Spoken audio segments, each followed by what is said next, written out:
कपड़े धोने वाली बहू। शादी के पहले से ही विभा को कपड़े धोने का बड़ा शौक था। कभी नल के नीचे तो कभी तालाब के पास। अरे मेरी नीली वाली लुंगी नहीं दिख रही है। विभा की अम्मा, कहाँ रखी है लुंगी? अरे वो तो विभा ने परसों ही धोकर रखी थी आपकी अलमारी में, देखो वहीं होगी। वो ना मैंने आज धो दी, मुझे लगा कि गंदी हो गई होगी। अरे कैसे गंदी हो गई थी? उसे तो मैंने पहना भी नहीं। हे भगवान, इस लड़की के कपड़े धोने की आदत से परेशान हो गया हूँ मैं। जितना तो घर में राशन नहीं आता, उससे कहीं ज्यादा डिटर्जेंट पाउडर का खर्चा है। इसकी शादी करवा दो, शादी जाए अपने घर में ही करे काम, फिर चाहे घर के कपड़े धोने हो या पूरे गांव के। हाँ ठीक बोल रही हो, देखता हूँ मैं कोई लड़का। वो दिन भी आ जाता है जब विभा को देखने लड़के वाले आ जाते हैं। लड़की मुझे अच्छी लगी। होने वाली सास कहती है, बेटी अगर कुछ पूछना है तो पूछ लो। वैसे तो हमारी लड़की बहुत ही शर्मीली है, जो बोल दो वो मान लेती है, इसे क्या पूछना होगा। अरे कैसी बात कर रही हो माँ, मुझे इन लोगों के घर रहना है, सवाल तो कई है। हाँ हाँ बेटा, पूछ लो ना, क्या पूछना है। आप लोगों के घर कपड़े कौन धोता है? सास का मुंह बन जाता है।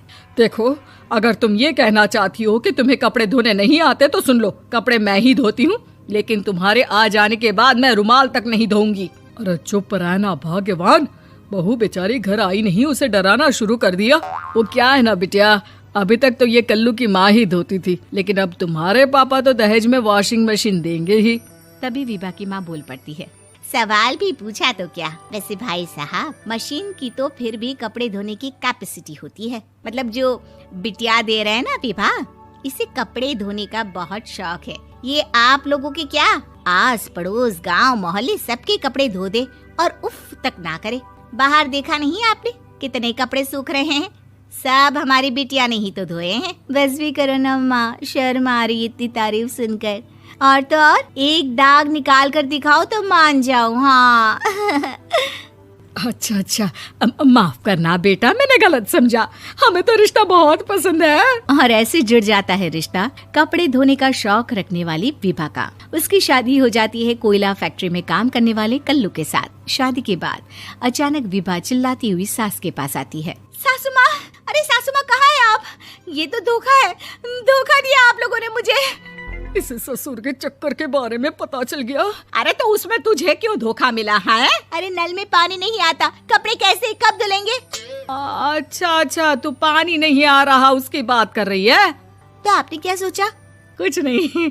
अच्छा हाँ, तेरी माँ ने कहा था कि कपड़े धोने का शौक है तुझे, याद आया मुझे। शौक बोलकर कपड़े धोने वाले मेरे जुनून को कम ना आके सासू माँ, कपड़ा धोना मेरा गुरूर है। तभी पति भी वहाँ आ जाता है। अभी मैंने इसे सनी देओल की फिल्म दिखाई है, उसी के डायलॉग मार रही है माँ। अच्छा सुन, साफ बता रही हूँ, पानी सुबह 4 से 6 और शाम को 10 से 12 आता है, समझी? विभा टाइमिंग सुनकर हैरान हो जाती है। ये क्या भूतों का मोहल्ला है? सुबह 4 बजे उठकर कौन कपड़े धोता है? 4 बजे टंकी में पानी जाता है, फिर सारा दिन धोना ना, किसने मना किया? अरे कैसी बात कर रही हैं? 200 लीटर की टंकी में कितने कपड़े धो लूंगी मैं? सुबह ही उठ जाऊंगी मैं। अब क्या था, विभा सुबह 4 से लेकर रात के 12 बजे तक कपड़े ही धोती रहती।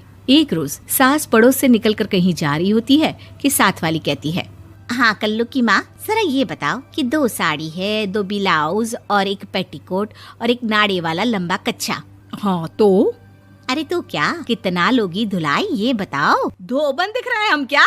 हमारे पति सरकारी नौकरी से अभी रिटायर हुए हैं और बेटा सुपरवाइजर है कोयला फैक्ट्री में। धोबन समझ रखा है हमें?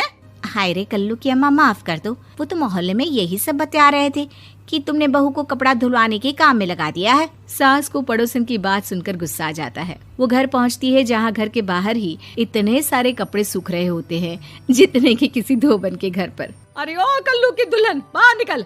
माँ जी यहीं आ जाओ, बाथरूम में चादर धो रहे हैं हम। अरे अभी हम धोते हैं, तुमको बाहर निकलो। ये आस पड़ोस वाले बोल रहे हैं कि हम बहू से कपड़े धुलवा कर उसे कपड़ा धोने वाली बना दिए हैं। अरे छोड़ो ना माँ जी, किन लोगों की बातों में आती हो? आस पास के लोगों का तो काम ही होता है कि वो किसी तरह सास बहू को लड़ा दे। बहू सारे घर के कपड़े धोती है, ये क्या कम है? बोलिए।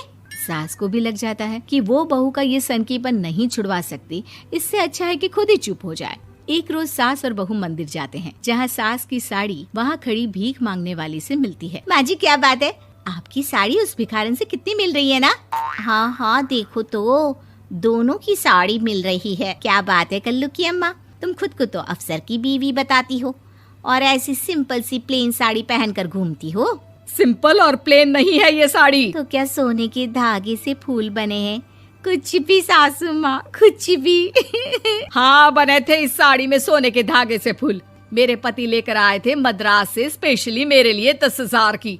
ताहे भाई साहब इस भिखारन के लिए भी सेम टू सेम साड़ी लेकर आए होंगे 10,000 की। सास उस वक्त तो कुछ नहीं कहती, लेकिन बहू के साथ घर आती है और अलमारी से एल्बम निकाल कर लाती है। ये साड़ी देख रही है, ये वही साड़ी है जिसे मैंने अभी पहना था। इस साड़ी में ये जो चमकदार फूल दिख रहे हैं ना, ये सोने के धागों से काढ़े गए हैं। लेकिन तू लोकल वॉशिंग मशीन ब्रश से घिस घिस कर सारे फूलों को निकाल कर साड़ी प्लेन कर दी। मुझे माफ कर दीजिए सासू माँ। और तो और, जब मैंने तुझे तेरी गलती के लिए कुछ नहीं कहा, लेकिन तूने तो सबके सामने मेरा मजाक ही बना दिया। क्यों? बहू को समझ में आ जाता है कि अब से उसका कपड़े धोना बंद।